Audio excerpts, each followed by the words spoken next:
which one is a better investment? Is it crypto? Is it stocks? Or is it real estate? It's a really, really interesting question. Should you go with crypto? Should you go with perhaps something in the property market? Or should you go with stock? Sometimes it can be a personal opinion. I'd always go, for me, that you should diversify. So if you think things are a good investment, don't put it all in one area. That would be my personal opinion. When I come to investing, I feel, perhaps rightly, that crypto is more volatile.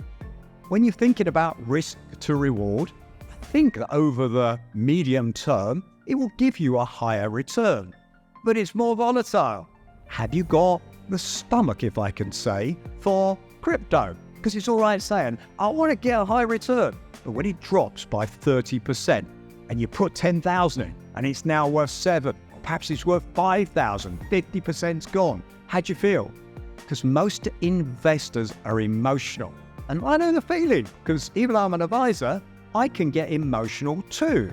I've invested, I believe it's the right time, it's a good investment, but easier said than done. So when you're investing, particularly in something like crypto, you have to realize that it's volatile. Are you really prepared for a fall and just to let it stay? And if you're not, you shouldn't be using crypto. You should be looking at something less volatile. So now we come to stock. If you're in good companies, it's less volatile. There's still, of course, some volatility.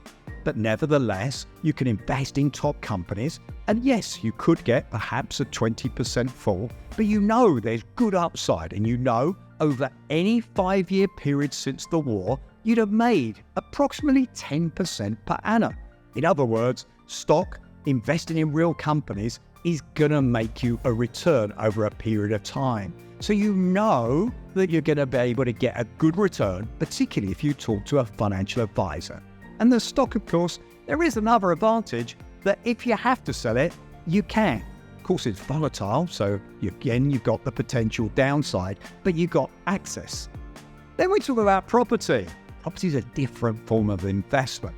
And of course, everybody, in my opinion, should own a property. Should you speculate by having another property? It's again a personal choice. For me, if you invest into property and I need some money, I'm not going to sell the roof to access some cash. So it's a bit less flexible. So if you're investing in property, again, you know over a period of time, you're highly likely to make a good return. But you've also got to realize that really, particularly with property, it's not accessible. You've got to be prepared to leave it for 5 to 10 years, and then you're highly likely to have doubled your money, including the yield that you'd have made on it. Is it for everybody as a second asset? For some it is. For me, diversification. Why? I like crypto. I think it's got massive potential. I'm not going to put my life savings in it because I know that it's volatile. I like stock because I can have, with a financial advisor, pick good companies that are going to get me a good return. And of course, I'd like to buy a property that I own. I don't have to pay rent to somebody else. Am I going to buy a second one? For me, actually no. And that goes against what some of the people that work with me say. And they're right. Actually, owning a second one can be a good one. I'm a little bit impatient. So naturally, I know that my own impatience can get the better of me. So think when you're investing, there's 2 things you've got to look at. You've got to look at what you feel is going to give you the good return. Are you impatient? And can you take the volatility? And then you can have, with a financial advisor, good advice to go in the right portfolio for you. So should you go with crypto? Some people, yes. Should you go with stock? Some people, yes. Should you invest into lots of properties and build up a property portfolio? If you're patient, for sure.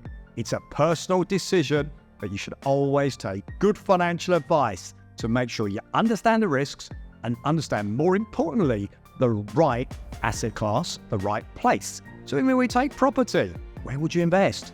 Has someone done the research? Where's the best yield? Where's the best place to invest? Where's the growth? Where are companies going? Perhaps the transport is improving.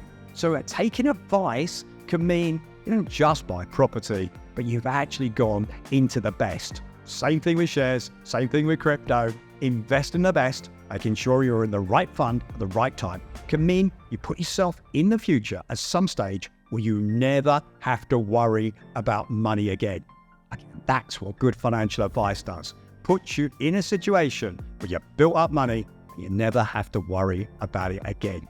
And that's why good advice, even listening to my talk show, can make sure that you get the best advice and get the best thing for you.